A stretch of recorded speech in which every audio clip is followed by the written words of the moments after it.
Good afternoon, everyone. Thank you for joining us today. My name is James Hall, and I'll be talking about the new New Zealand Active Investor Plus program with the updated settings commencing on the 1st of April 2025. Just give me a moment. I'm just going to make sure that everything is right. Can I just get confirmation from people that you can hear me okay? If you could just raise your hands to confirm that you can hear me okay. Fantastic. Thank you.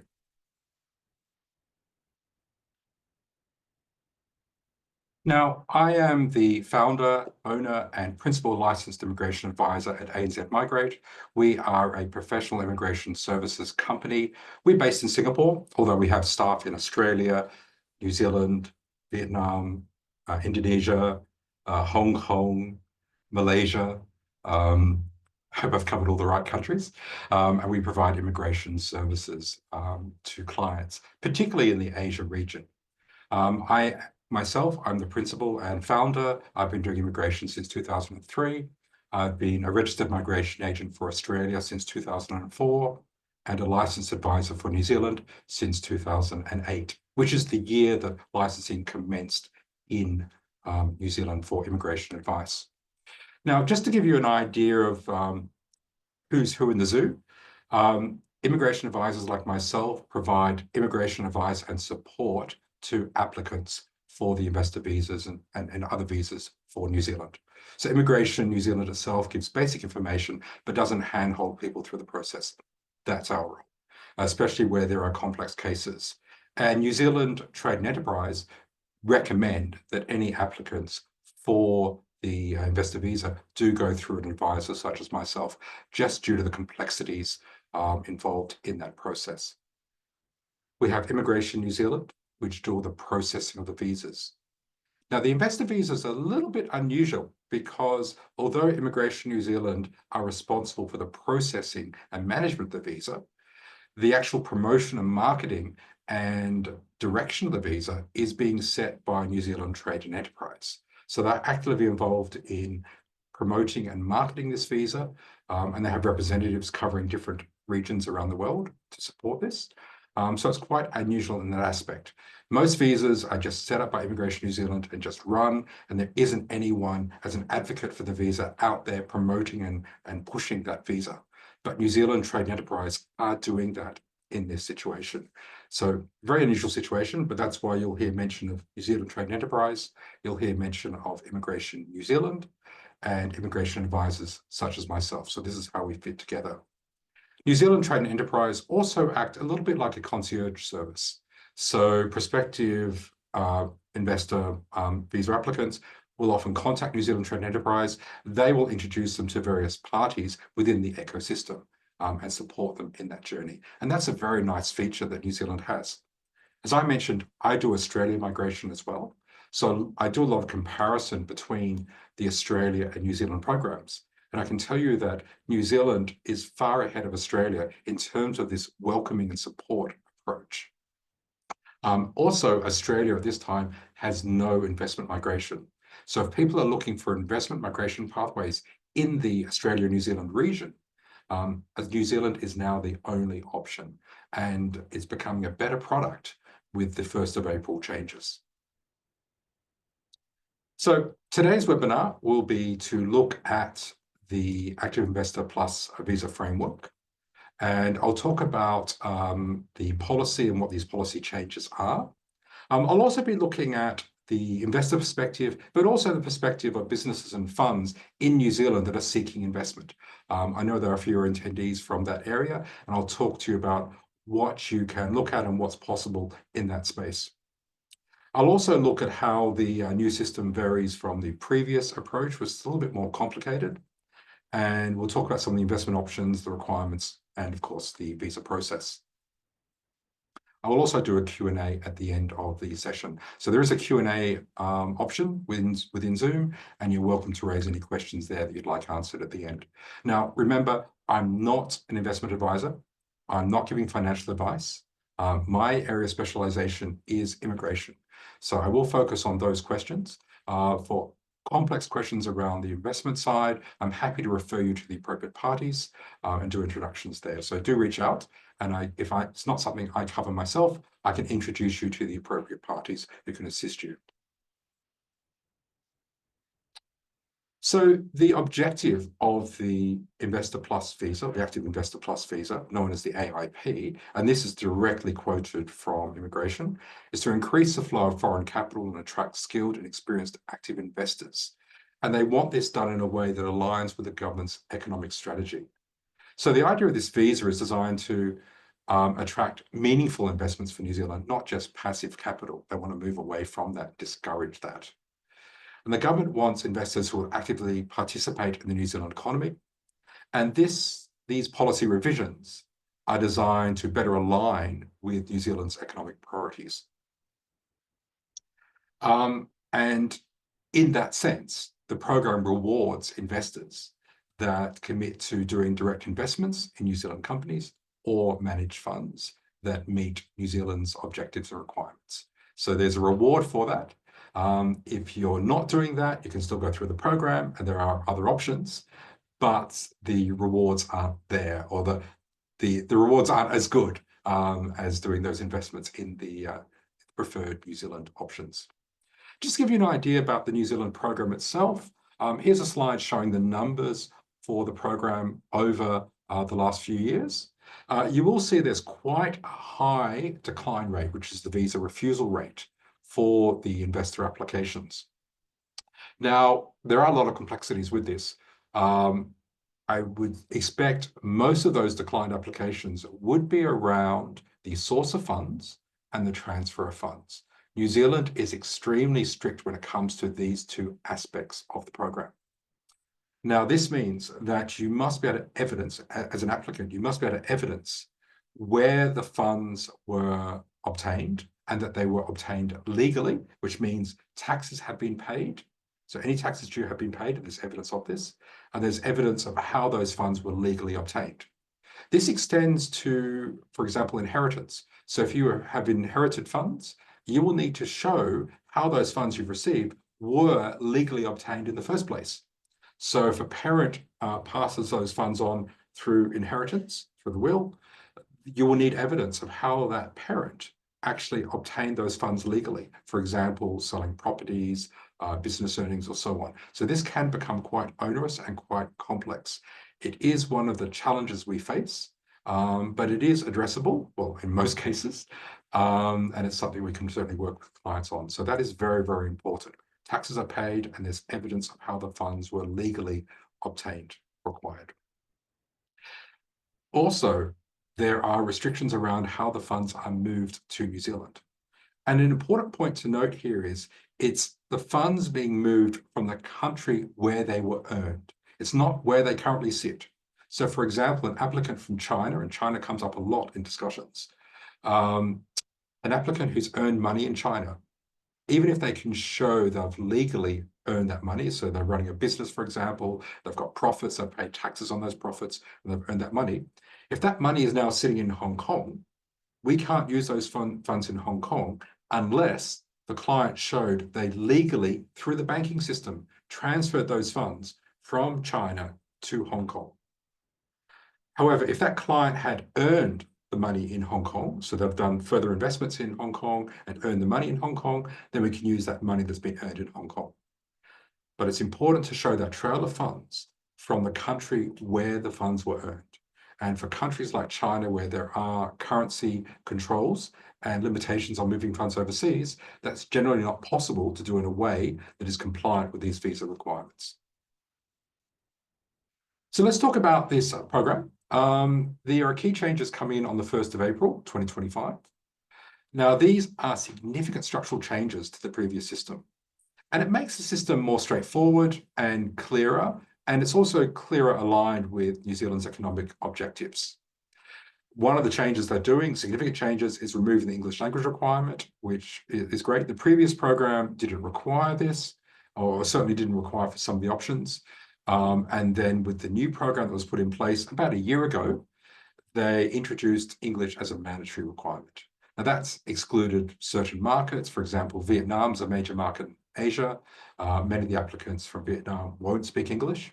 I mentioned Vietnam because although China is essentially blocked because of the currency controls, Vietnam does have currency controls in place, but investors in Vietnam can get a license from the government to be able to move their funds overseas and make overseas investments. And Vietnam is one of the growing countries in the region for net wealth and high net wealth individuals. So it's certainly a significant market for this. And removing this English language requirement reopens that market. They have shortened the time frame for making investments, and I'll talk about the steps involved in the process of making the investments. Previously, it was 12 months. It has now been reduced to 6 months. And this essentially refers to the time frame when they get the go-ahead from Immigration New Zealand to make the investments, for them to move the funds to New Zealand and make those investments. And that's now a 6-month window. Although it can be extended to 12 months if the person needs additional time. Now, with the new program, they've divided the program into 2 categories. We have the growth and we have the balance categories. So the growth investment will be the one that will be the most popular because it has the lowest investment amount, and that's a $5 million New Zealand investment amount. The options available for that are limited. There's only 2 investment options for that, and I'll run through those in a moment. Investment periods for 3 years, 21, sorry, it should be 21, not 31, 21 days stay in New Zealand. And there are compliance checks that are done at the 2nd and 3rd year marks. Those compliance checks are New Zealand government checking that the person has been keeping their investments in compliant investments. So if they move them out of that, then they'll be breaching the conditions on their residence visa, and their residence visa will be subject to cancellation. So simple message here is $5 million, 3-year investment, 21 days in New Zealand. Very, very simple. The balance category is where the person can invest in other options. And these are less aligned with the economic objectives of New Zealand, but they can still do this. They will have to invest a higher amount, at least 10 million New Zealand dollars. It will be a longer investment period of 5 years, but there's a wider range of investment options. Time in New Zealand is increased. So over that investment period, the 5 years, it's now 105 days, although this can be reduced down to a minimum of 63 days by increasing the investment amount. And that's why I've got the $10 million plus there. And there are compliance checks at the 2 and 5 year mark. So there's a tier system now, and this represents that prioritization to encourage more active investments under the $5 billion growth pathway versus the balanced, less active pathway. So the balance, the growth category first. So $5 million investment. The acceptable investments under this are managed funds or direct investments in New Zealand companies. Now, the managed funds and direct investments have to be approved by New Zealand Trade and Enterprise. So they have acceptable lists of funds and direct investment options. The funds are publicly available. So you can go to the New Zealand Trade and Enterprise website and see a list of managed funds that are approved for this purpose. For the direct investments, there is also an approved list for this, but it's not publicly available. And this is through the Live Deals website. It is a restricted access website, and New Zealand Trade and Enterprise will give access to this to prospective clients once they've vetted them. So they'll need to contact NZTE, and we do this for our clients. We'll introduce them to NZTE once they confirm that they are serious and they look to be a suitable client. So a little bit minor due diligence there. They will then give them access to the Live Deals website, and they'll be able to go into that and see a database of direct investment options in New Zealand. There are commercial reasons, obviously, commercial confidence reasons why they want to keep this private so that the competitors don't know what other companies are doing. So there are strong reasons for that. But the funds are available. There's a public list. The direct investments are available to the prospective investors only once they've been vetted by New Zealand Trade and Enterprise. Investment period, 3 years, as I mentioned. Time in New Zealand, simple, 21 days cumulative over that 3-year period. And that doesn't require anything else. It just requires them to travel to New Zealand and spend that time in New Zealand. Now, this whole period they're in New Zealand, they are on a residence visa, which means they get the benefits of a resident in New Zealand. So they get access to public healthcare subsidies, they get subsidized university education, the domestic rates at local schools, essentially free education in government schools as well, and other benefits that are available to residents in New Zealand. And the design of this category is to support innovation and business growth essentially in New Zealand. And that's why you get that shorter investment period, because it reflects that higher impact nature of these kinds of investments. If anyone wants more specific details about the growth investments and the policy around that, happy to share that. Just send me an email and I'm happy to share that information with you. Okay, then we have the balance category, which is the other tier. Higher investment amount, $10 million. Longer investment period. So instead of 3 years, we're looking at a 5-year investment period. There are a wider range of investment options available here. These investments, particularly the property, must meet certain requirements. So it's not open slather in terms of property. Now, I do say property development here, but there are other options as well. When it comes to residential property, it is property development, but with commercial and industrial, it is existing properties. And I'll have more details on this in a moment. But this will allow investors that are looking for passive or diversified investment options. There is also an option for philanthropic investments, so charity investments, and that's where they invest in registered charities. It is important that the charity meets certain requirements. For example, they've got to have at least 2 years of annual returns to be considered for this. One thing that's important to note with here, the onus is on the visa applicant to make sure they are putting the money into acceptable investments, because there is no list of acceptable investments for this pathway. So it's incumbent upon the visa applicant, and with support from other parties like myself, to make sure they are investing in investments that meet the criteria, the policy criteria. So Immigration New Zealand are not vetting this for the client, although they will, I expect they will point out if the client indicates an intention to do something that's not acceptable investment, but it's not their job to pre-approve their investments. So it's important that the client does appropriate checks, gets professional advice and support to make sure they are meeting these requirements. Now, the 105 days that's required for the balance category can be reduced. And they do that by, again, encouraging or incentivizing investments in preferred investments of New Zealand, so the growth-oriented investments. And the way they do this is they can put additional funds into the growth investments. So these are back into the approved funds and the direct investments. And for each additional $1 million they put into growth investments, they reduce the time required in New Zealand by 14 days. So the maximum here is $13 million. So that's 10 million in various balanced options. The additional 3 million has to go into the growth category investments, so the approved funds and direct investments. And by doing that, they can reduce the total time to 63 days in New Zealand. So this is a lot of flexibility, and again, encouraging those preferred investment areas that the New Zealand government wants. This is the only way you can reduce time on the balance category, by putting those investments into the growth investments. Now, the managed funds under the growth category, there's a whole set of policy requirements that define what's accepted in this, and they have to meet certain criteria, including the intentions of the funds, and I can provide details of this. The New Zealand resident entity, there are specific definitions around that, such as being incorporated in New Zealand, having a head office in New Zealand, and so on. Again, I'm not a financial investment advisor. I'm not going to go through that in detail. Just understand there is criteria around that. The funds must demonstrate as well that they will contribute to New Zealand's economic strategy. So they have to fit within that strategy that New Zealand has. And New Zealand will evaluate the funds against various criteria, which includes ESG policies as well.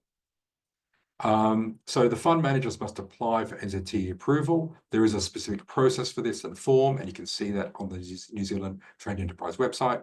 Again, if you want those links, reach out to me and happy to introduce you to my counterparts in NZTE, and I can give you the links for the application process for this. When it comes to the New Zealand residency status, that's something the funds must self-certify for themselves. For direct investments, and again, this is under the growth category. And this is the most active form of participation in New Zealand's business ecosystem. So they really, really want to encourage this. These investments can include equity, can include convertible notes, preference shares, or even agreements for future equity. So there's a few options here available for this. So New Zealand Trade Enterprise will evaluate potential direct investments against the policy criteria. Again, happy to share those. And when they're approved, they'll be listed on the New Zealand Live Deals platform. There's also a possibility that there could be companies already listed on the Live Deals platform for other purposes. They can also be considered as acceptable direct investments by the fact they are listed there.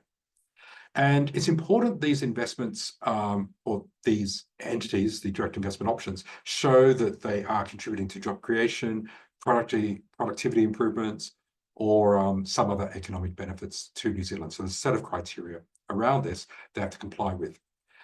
However, it's important to note that aside from meeting those objectives, this is not any evaluation that it's a sound investment.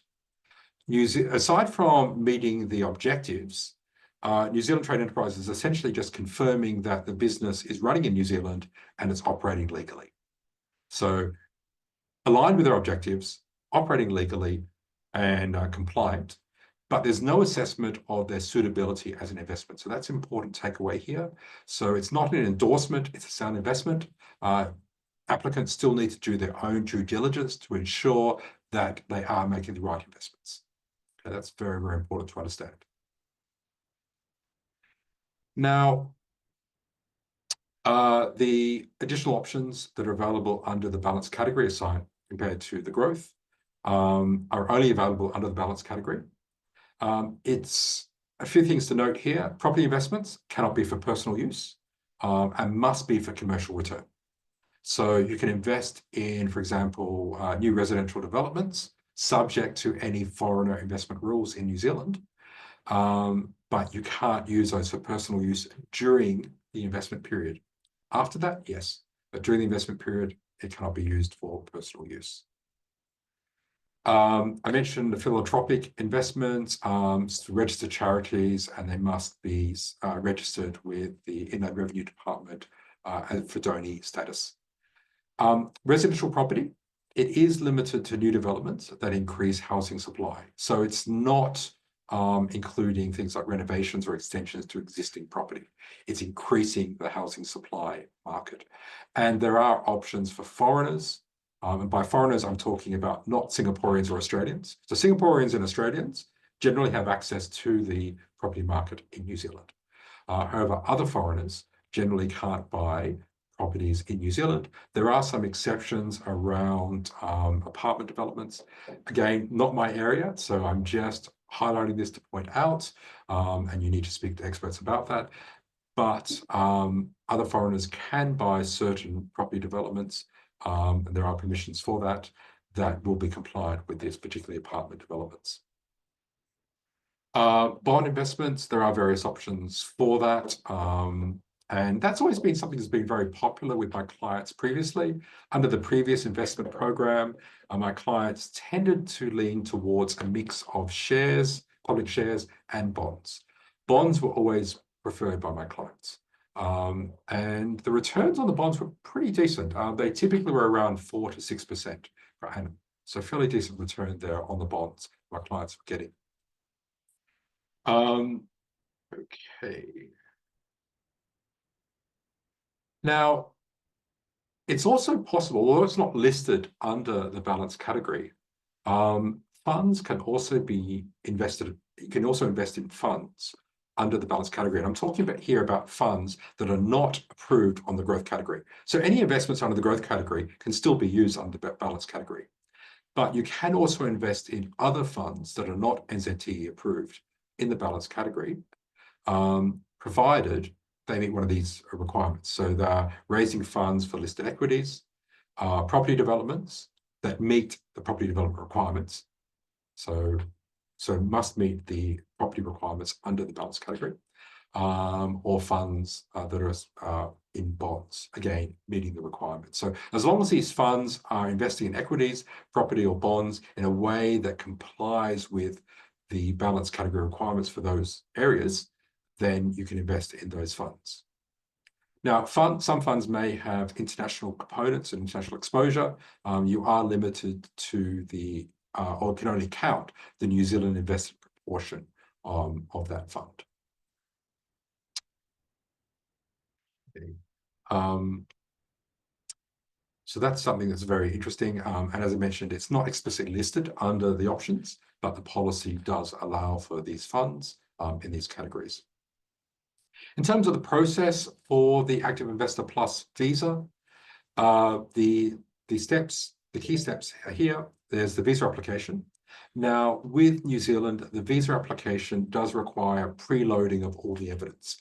So all the evidence around the source of funds, the existence of the funds and the ownership, the health checks, character checks, all the documentation required is uploaded upfront with the application. There's no expression of interest process for this. Some visas have that, where there's a consideration beforehand and you get an invitation. Not a case for this. You apply directly for the visa. So everything needs to be put together correctly, accurately, submitted with the visa application. Visa application processing time, well, we don't know what the new processing times will be, but typically these applications are around 3 to 6 months. They're relatively fast. Actually often a lot faster than that. I'm being a little bit generous with my estimates there. Now, the first approval stage is the approval in principle. So once that application's been reviewed and the officer is satisfied the criteria is met, there is an approval in principle, or known as an AIP, not the AIP of the visa name, but approval in principle, AIP. And that's an indication that the requirements are met. It's an invitation for the applicant to now move their funds to New Zealand and to make the investments in New Zealand. Now, there are rules about the movement of funds. So again, if you are doing this, very important you work with your licensed advisor to understand the rules around that. For example, if they're moving funds after the AIP decision, then the funds must be moved directly from the applicant's account overseas to New Zealand, not via an intermediary. Although there are some examples where it can be, for example, certain investments can move from an investment. Also, if they're held in a solicitor's trust account, that it's possible to move from that trust account. So there are a few exceptions there, but again, work with a licensed advisor to understand and make sure everything is compliant. Because if mistakes are made, then it will invalidate the application and the visa will be declined. So there's a 6-month period to make that application, move those funds and make the investments in New Zealand. And once that evidence to New Zealand government and they're satisfied, the requirements are met, then they issue the residence visa. That 6 months can be extended to 12 months if required. So there can be an extension to give more time. Also, in this period, although they haven't been granted a residence visa yet, it is possible to obtain a work visa to go to New Zealand, to carry out any activities in New Zealand, to engage in work if they want, to do business activities, to look at investment options. And the intention is to go down there to look at investment options, but it is a full open work visa. So they do have rights to start living in New Zealand, start doing business and work activities in New Zealand if they wish. And that's a 12-month visa. But of course, it will be replaced with that residence visa once it's granted. Now, the residence visa, unlike, for example, the Australian investment program that was in place before, that initially had a temporary visa that was then allowed the applicants to apply for a permanent visa after meeting the investment and residence requirements in Australia. With New Zealand, it is a residence visa from the beginning. So it's the equivalent of a permanent residence in Australia. It gives all those residence benefits, healthcare subsidies, education subsidies, and other entitlements of a resident in New Zealand. The reason we call it a residence, not a permanent residence, is a residence visa has a travel window, so a travel facility that is time limited, meaning the right to travel back to New Zealand as a resident has a limitation on the time window. After that time window, if there are no steps taken to extend those travel rights, then that residence visa will cease. The permanent residence in New Zealand, however, is a lifelong resident visa that has no travel limitations. So we've got a resident visa for the 3-year investment period. After that 3-year investment period, once requirements are met, the person is able to apply for the permanent residence. Just put my pointer on here. The permanent residence, and the permanent residence, the permanent residence is a lifelong resident visa. Now that's something that Australia doesn't have. And in fact, many countries don't have this option.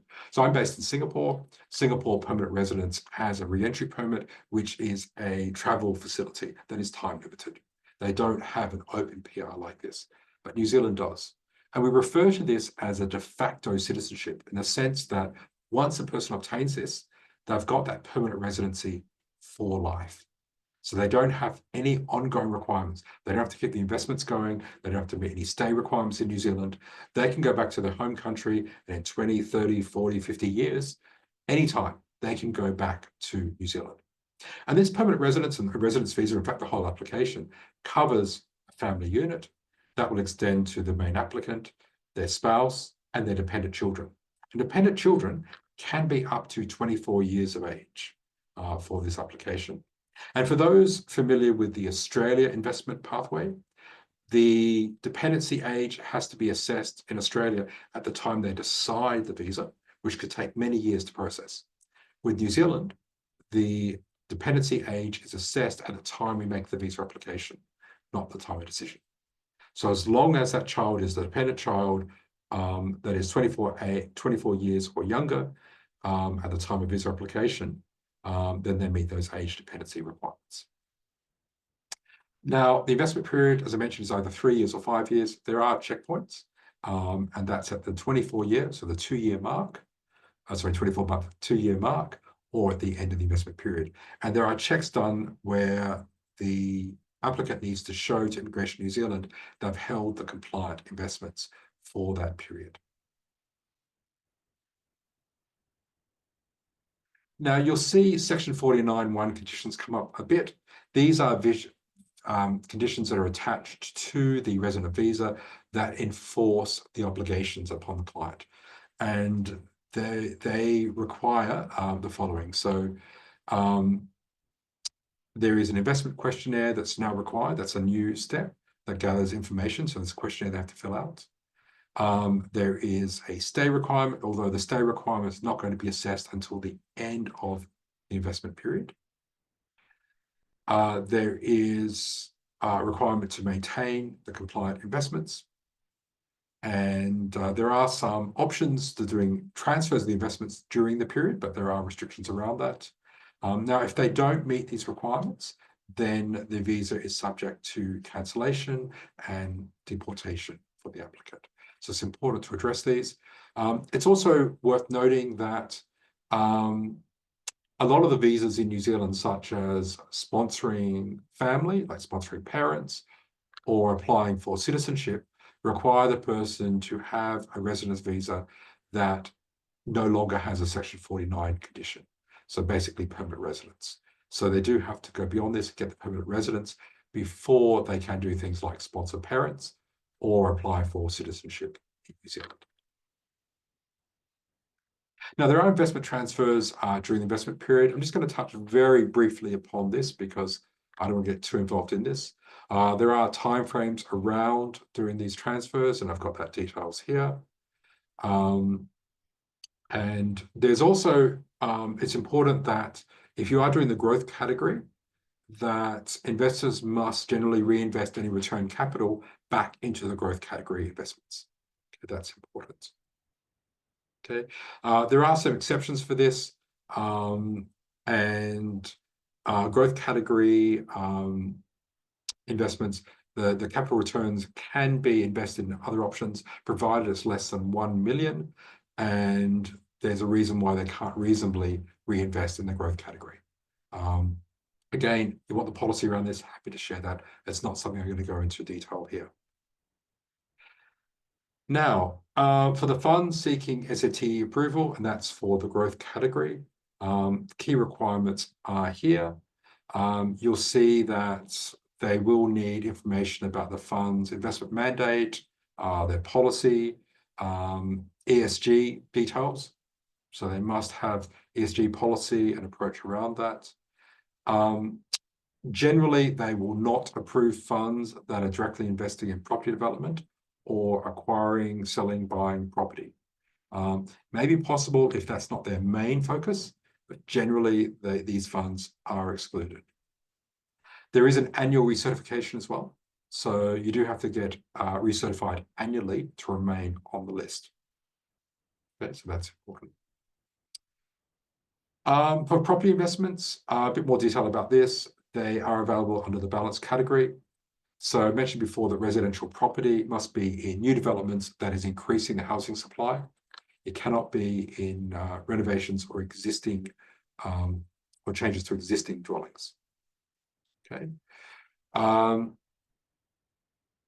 It's also important that any property developments have the appropriate approvals and consents. It's also important that any properties here that the investor or their family members are not residing in that development during the investment period. So after investment period, all bets are off, they can do what they like with it. But during the investment period, they are bound by these conditions until they've satisfied that investment period and then Section 49(1) conditions. After that, they're free to do what they want with it. If they're looking at commercial or industrial properties, then these must be properties that are used for business purposes and can include improvements being made to those properties as well. So you don't have those residential restrictions in place for commercial properties. Now, if you are a New Zealand business or fund, there are opportunities here, obviously. My role is not to promote this, but I'm happy to do this because it helps the whole ecosystem, helps my clients as well to have more New Zealand businesses and funds available for my clients to invest in. So you can, for businesses, they can be applied to be on the New Zealand Live Deals platform to receive capital. But as I said before, businesses have to demonstrate they meet certain economic requirements, jobs, productivity, and so on. It's also possible for a client. So if you are a visa applicant or you know a visa applicant can contact a business in New Zealand and say, I'm interested in your business. Can you go and apply to be approved by SATE so I can then invest in your business? So this can be triggered by external sources. It doesn't matter how it's triggered. So that opportunity is there for businesses to apply, provided they meet all of the criteria. So it's very important to understand the NZTE criteria to make sure that you can meet that. Okay, a lot of information there. I know for a lot of people, it's probably going to be a bit overwhelming. I'm very happy to assist. We're going to do a short Q&A after this. Key points here to note. We've now got 2 pathways from 1st of April. We've got growth investments, 5 million, 21 days, 3-year investment period. We've got the balanced, which is 10 million or more. It is 5 years, 105 days, but that can be reduced slightly down to 63 days with a $13 million investment. So the growth category focuses on those NZTE approved investments. So it's critical they are NZTE approved. English language removed, so that broadens the audience for this. And as I said, these changes are really meant to make for meaningful investments for the whole New Zealand economy. I'm a New Zealand immigration advisor, so if you are looking at immigration side, that's where I can step in, but I'm also happy to link people into the ecosystem. If you need to reach out, if you're service providers, or if you are funds or businesses and want to be linked to the right people to get those approvals, reach out, happy to introduce you. Can all help each other here. And likewise, if you want to partner with me or work with me to support clients, open to that as well. Our contact details you have, so feel free to reach out if you believe there's any opportunities here for collaboration. Just a reminder, these changes take effect on the 1st of April.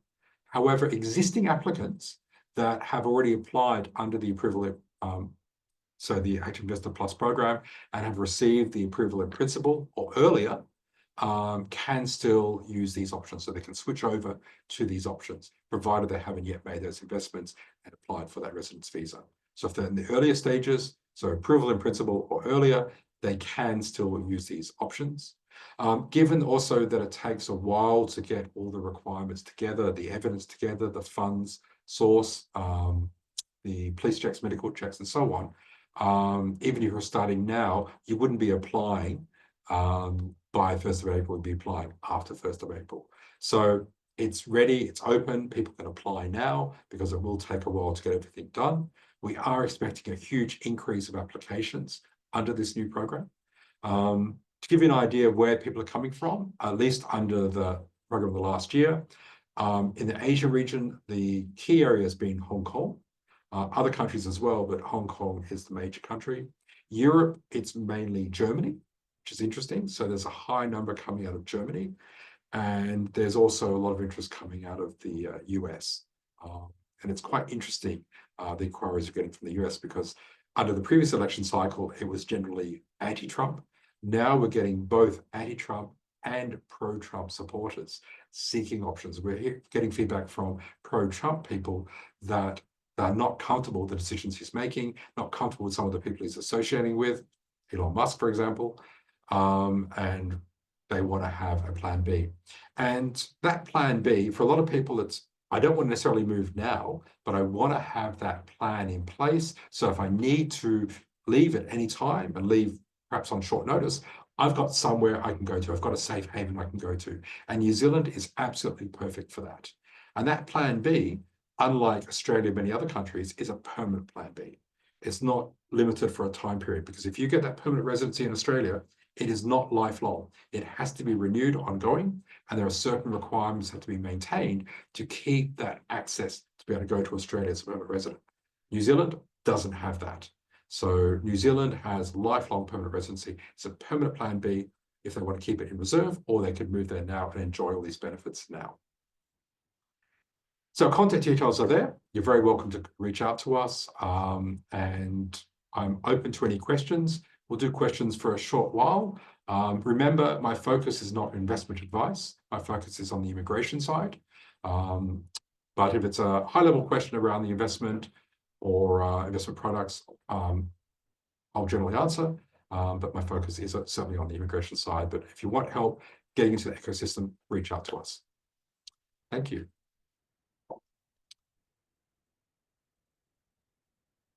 See, there's some questions already. Brian? So one of my staff will assist. Hi everyone. I'll just briefly introduce myself. I'm Brian and I head business development at ANZ Migrate. So I mostly cover sales, marketing, and partnerships as well. Okay, so let's get right into some questions that some of you have already asked.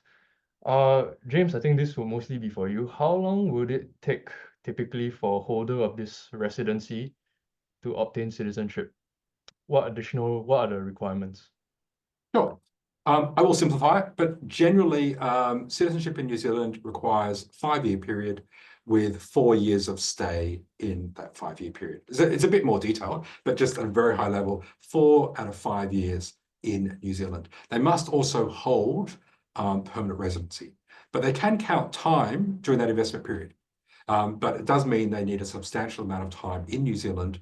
So a 5-year period, 4 years physically present in that 5-year period. There are other rules like 8 months out of every year they have to be in New Zealand, 1,350 days in total and so on, but I'm just simplifying 4 out of 5 years. Also, it's worth noting that once someone has New Zealand citizenship, that gives them the right to live and work in Australia openly as well. So that's an interesting benefit of getting that New Zealand citizenship. Okay. All right, I think this one is pretty important. So can an applicant invest through a private fund in their country of origin? Yeah, so short answer is no. The funds have to be in New Zealand dollars, in New Zealand. So there, I mean, you might have an overseas fund provider that has some New Zealand funds as part of their portfolio. But short answer is no, it's not, overseas funds are not suitable. It's got to be a fund in New Zealand.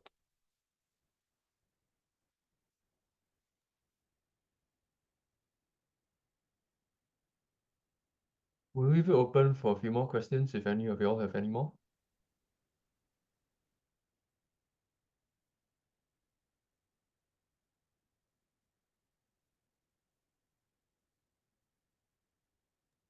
Okay, we've got one more. So, what are our observations from Singapore on NZ perception migrating over? Right. Okay. Compared to other countries, and I mentioned Australia and Canada. I see that. Yeah, interesting. So I process investment visas for Australia. They're still in process, although the program has officially closed. And there's no indications at this time that Australia will have a new investment program. We would like there to be one, very much, but there's no indications with the current government that will happen. Although Australia is up for a national election, probably around May, and with the change of government, we may see a new investment visa, but I expect it'll take a while to develop a new program. And even if it comes in, if it's similar to how it's always been done before, it won't be direct residency. It'll be a temporary visa, longer stay periods, and likely to be, the previous program was 5 million Australian, so it's likely to be similar amount or higher. Singapore is generally a $20 million investment program, and you don't get the true permanent residency that you do with New Zealand. You get that travel facility that's limited, same as Australia. Canada, I can't make any comments about Canada. I'm not familiar with the Canada systems. Certainly, I think New Zealand is a better destination. I mean, Auckland climate is really perfect. You're looking around 15 degrees in winter, 25 degrees in summer. So mild winters, mild summers, very, very nice, ideal climate. So I think it's a great option. I think it's a better program. I said Singapore is $20 million, and even with the $20 million, you don't get the permanent residency. You get an employment pass or work visa. So New Zealand certainly is a good offering. Some people might say, look, 5 million for New Zealand is overpriced. It is high. There are options. I mean, for example, you can buy Caribbean citizenship for around 200,000 Australian. I'm sorry, Australia, 2,000 US. Too many currencies in my head. 200,000 US. You've got Portugal and other countries. Cyprus, Malta having residency by investment programs, usually a few 100,000. US has got the EB5, which is under $1 million for essentially buying your green card in the US. Although there's a very long wait time for that, and they do processing quotas by country. That's something New Zealand doesn't do. New Zealand is open. There are no quotas or queues by country for this. So it is a relatively high amount, but I think that also reflects that New Zealand is a quality option. Even though it's a small country, it's a niche economy, it is a small country, there are a lot of features about New Zealand that really put it higher ranking than other countries. You look at some of the livability surveys, quality of life, New Zealand's always high up there. In fact, in most of these surveys, New Zealand tends to be the only English-speaking country in the top 10. Sometimes Australia might just make it in, but New Zealand consistently is typically up there with the top countries, and it's the top English-speaking country. So if you're looking for English-speaking Western-style environment, then New Zealand is number one in these quality of life type surveys. Yeah, I think we'll address the last two. So we'll just read the first one out. So is NZT the only one who gives options for investment? Okay, so if you look at the growth category, then essentially, yes, it must be an NZT approved direct investment or fund. So in that sense, yes. For the balance category, no. As long as investments meet those requirements, you can go out there and use any option. So you can use the bonds, you can buy commercial property through just a local real estate agent. As long as it complies, you can buy apartments as long as they comply, new development apartments off the plan. So no. For the growth category, yes. Balance category, no. And remember, for the balance category, there is no one looking over the applicant's shoulder to say, yep, you're doing the right thing. They need to make sure that they the accountability is on themselves to do the right thing and make sure that they are investing in investments that meet the requirements. And that's where I will come in, investment advisors will come in as well. But from an immigration point of view, I'll work with the client to make sure what they're choosing to do is compliant. I won't give them investment advice, that's not my role, but I will make sure that what they're planning to do is compliant. Okay, last one. So the assumption is this active investment program is going to generate more jobs in New Zealand. Would you agree?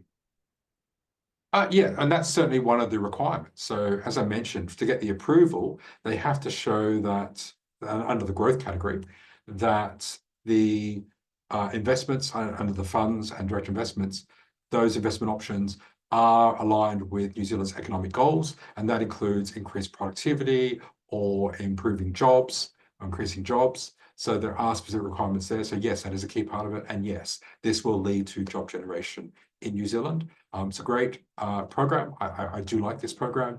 I like the changes that have been made. It's less complicated than before. And it's also, just side notes here, New Zealand is becoming more focused on overseas investment into New Zealand. The government has announced a new Investment New Zealand, which is going to be an organisation set up in New Zealand that's going to encourage foreign investment separate to NZTE. And I believe there's a lot of talk about the Prime Minister also making some announcements around foreigners buying property in New Zealand and loosening up some of the rules around this. So there'll be a lot happening in this space. It's exciting. And there's a lot of potential for New Zealand. The challenge for us is New Zealand is a small player on the world stage. So we really want to get the message out there about New Zealand, about how it's a great place to live, a great place to invest, and about this program to be able to move to New Zealand. Because a lot of people just don't know about it. So that's a challenge, getting the word out there. Countries like Australia, they sell themselves. New Zealand does essentially sell itself, but a lot of people don't know those details. And we need to get that message out there that New Zealand is open and welcoming and available for investment.